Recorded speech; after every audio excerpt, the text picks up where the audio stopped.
बहुत समय पहले की बात है। एक छोटे से गांव में आर्मी और उसकी पत्नी बसते थे। गांव छोटा था, लेकिन उनकी जिंदगी में बड़ी खुशियां थीं। आर्मी ने सेना में भर्ती होकर देश की सेवा का संकल्प लिया था, जबकि उसकी पत्नी घर में रहकर अपने परिवार की देखभाल करती थी।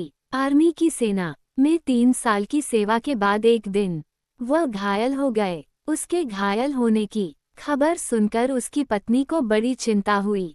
वो उसके पास जाकर उसकी देखभाल करने लगी। धीरे धीरे आर्मी ठीक होने लगा, लेकिन उसकी गहरी चोट के कारण उसके बाहर से चलने में कई महीने लगे। अब उनके लिए नई मुश्किल थी। गांव के छोटे मकान में उनका रहना मुश्किल था। उनका बच्चा अभी छोटा था और उसे भी उनके साथ रहकर सेना के दूर दूर तक की यात्रा करनी पड़ रही थी। लेकिन आर्मी और उसकी पत्नी ने हार नहीं मानी। उन्होंने एक साथ मिलकर मुश्किलों का सामना किया और अपने बच्चे को भी सही तरीके से पाला। धीरे धीरे समय बीता और आर्मी फिर से सेना में वापस शामिल हो गया। उनकी पत्नी ने उसका साथ दिया और उनके बच्चे को पढ़ाई में भी बड़ी सफलता हासिल की।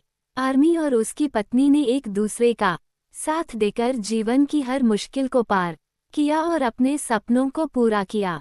ये थी आर्मी और उसकी पत्नी की अनकही कहानी, जो हमें ये सिखाती है कि जीवन में समर्पण और साथी का सहारा हर मुश्किल को आसान बना सकता है।